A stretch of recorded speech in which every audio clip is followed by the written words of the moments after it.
Yo tout le monde, c'est Castile pour Bax Music et aujourd'hui on va parler de la Denon Prime 2. Alors c'est un contrôleur tout en un de chez Denon que j'ai ici devant moi qui est assez imposant et on va faire cette petite review ensemble. Alors on va commencer par vous parler de la partie table de mixage. Alors ce qui saute aux yeux dans cette partie table de mixage, c'est vraiment cet écran qui se trouve au centre de ce contrôleur, cet écran qui vous permettra justement de ne pas devoir connecter un ordinateur ou quoi que ce soit pour pouvoir voir la waveform, pour pouvoir sélectionner des musiques. C'est vraiment intuitif. Alors ici j'ai pas de musique avec moi, du coup je ne saurais pas vous montrer, mais l'écran permet justement de partir dans la librairie. Il est tactile aussi et de justement chercher plus facilement vos musiques. Alors vous avez comme premier bouton ici un bouton pour le gain qui permet justement d'augmenter le volume de votre piste. Tout simplement un égaliseur avec un high, un mid, un low. Voilà, un petit effet filtre que vous pouvez actionner tout simplement en le tournant, il agira sur la piste que vous avez choisie. Et ici, nous avons un fader pour monter tout simplement le volume et ici le crossfader pour ceux qui voudraient faire un peu de scratch. Un bouton Q pour la pré-écoute au casque, la possibilité de régler le volume du casque, d'écouter le master ou le Q tout simplement, et vous avez les viewmètres, un viewmètre pour chaque piste et un viewmètre global qui vous permet de savoir si vous n'êtes pas dans le rouge. Ici, au niveau de la partie platine, on a la possibilité de connecter deux micros, de les éteindre, de les allumer, de régler le volume et de l'égaliser. Donc, si on veut moins de low, plus de mid et plus de high, c'est entièrement possible de faire ce réglage-là. Voilà. Le bouton Talk Over qui va permettre de diminuer le son de la musique au moment où vous allez parler, automatiquement sans que vous ayez besoin d'abaisser le fader. FX Select pour sélectionner votre effet, FX Time pour régler la vitesse de l'effet et Wet Dry, c'est un peu l'intensité de l'effet. Et si vous voulez appliquer l'effet, oui ou non. Ici, c'est pour la loupe. Si vous voulez vous déplacer dans la loupe, la resserrer, l'agrandir, la faire manuellement, c'est entièrement possible. Un bouton Reverse qui permettra de lire la track à l'envers. Track Skip pour passer à une autre track. Beat Jump, passer au beat d'après et vous balader un petit peu dans la musique. Le bouton Q enfoncé permet de lire la musique une fois relâché.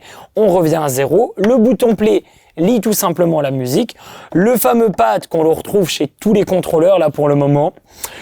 Loop, vous avez aussi la possibilité de faire des loops avec le pad, roll pour faire des petits effets de bug et slicer aussi des petits effets de loop assez sympas.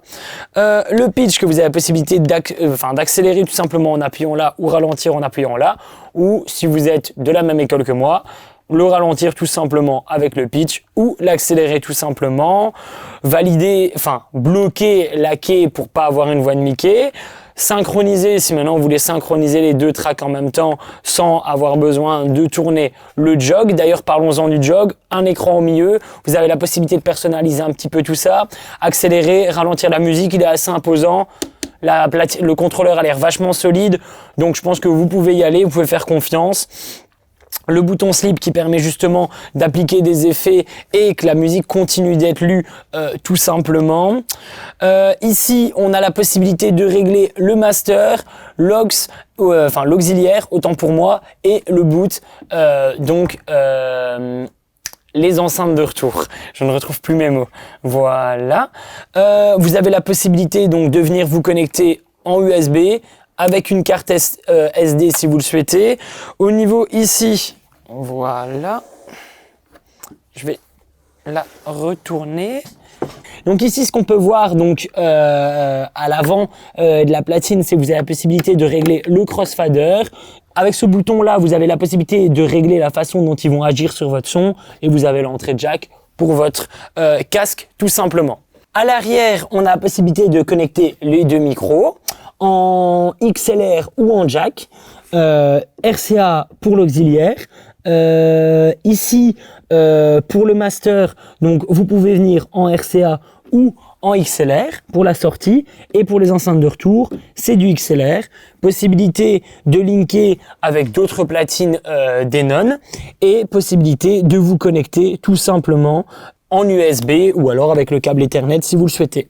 Un truc qui est sympa aussi avec la Denon, c'est que si vous le connectez directement à votre ordinateur, grâce au programme SoundSwitch et StageLink, vous avez la possibilité de contrôler directement les lumières, et en fait ça se fera automatiquement grâce au programme, et c'est vraiment assez sympa.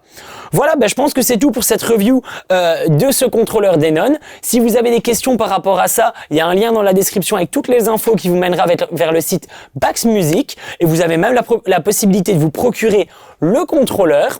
Si vous avez aimé la vidéo, n'hésitez pas à lâcher le petit pouce bleu, ça fait toujours plaisir, et on se retrouve bientôt pour une nouvelle vidéo.